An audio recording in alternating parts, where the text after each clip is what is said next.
Integrantes da Central Única dos Trabalhadores realizam um ato unificado pela campanha salarial em frente à sede da Federação das Indústrias do Estado de São Paulo, na Avenida Paulista.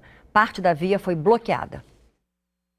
O lema da campanha salarial deste ano é "Em defesa da democracia, do emprego e do salário". Segundo os sindicalistas, a campanha é um alerta para evitar que a crise política prejudique os trabalhadores. Durante o ato, a presidenta do Sindicato dos Bancários de São Paulo, Osasco e região, comentou as medidas de ajuste fiscal anunciadas ontem pelo governo federal. Eu acho que o governo tem que mudar a política econômica, tem que fazer mudanças na política econômica. Ele precisa fazer ajustes, não pode ser no bolso do trabalhador, não pode onerar o trabalhador. Mas entendo o seguinte, que a CPMF é importante para controle de fluxo financeiro.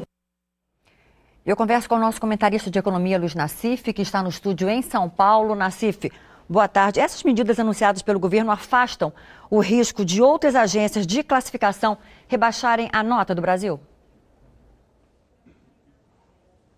Olha, veja bem, as agências, elas vêm a reboque. A parte mais relevante é conseguir o apoio político. Se conseguir o apoio político, automaticamente fica resolvida a questão das agências. Agora, o plano foi um plano prático e corajoso no seguinte sentido.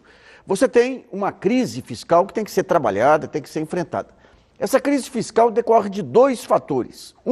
O excesso de subsídios criados nos últimos 2 anos pelo governo. O segundo, uma crise econômica que derrubou a economia e derrubou a receita. Então são questões pontuais. Em cima dessa questão, alguns setores da oposição, da imprensa e do mercado queriam que o governo abrisse mão, ajudasse a derrubar um conjunto de direitos de trabalhadores, direitos sociais consagrados na Constituição de 1988, na forma daquelas transferências constitucionais obrigatórias. Então, afetar a saúde, afetar a economia, afetar a educação, tudo. O que a presidente fez foi o seguinte, foi tratar com medidas provisórias, questões provisórias. Então, você tem, digamos, 3 grupos aí de questões. De um lado, ela remaneja despesas, joga despesas um pouco mais para frente, justamente para ter mais folga nesse período de crise. É o caso aí do funcionalismo e de algumas medidas que foram postergadas. De outro lado, ela faz remanejamentos. Então, ela tira, por exemplo, ela reduz aí as dotações orçamentárias para o PAC, mas coloca as emendas orçamentárias e fundo de garantia. E, finalmente, ela elimina alguns subsídios que foram criados nos últimos anos, voltando ao patamar de 4 anos atrás. É o caso aí de subsídio para a indústria química, que hoje ela está protegida com o câmbio, e você reduziu os subsídios agrícolas para o patamar, para a média dos últimos 4 anos. Então, é um conjunto de medidas você vai ter vários motivos aí para criticar. Por exemplo, você pega o sistema SESI, esse é um outro ponto relevante aí.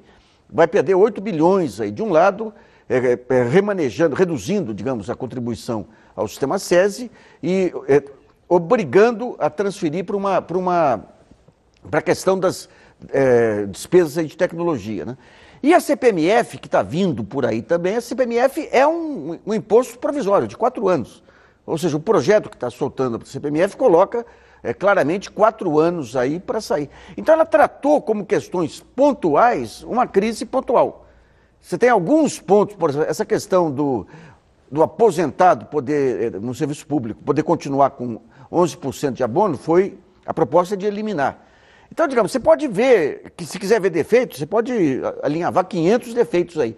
Mas dentro da situação e das circunstâncias, foi um pacote corajoso que não mexe nos direitos garantidos pela Constituição, dá um bom tema para a situação poder se reorganizar. Agora, depois dele, tem que vir políticas audaciosas, políticas criativas que até agora não apareceram. Ok, obrigada.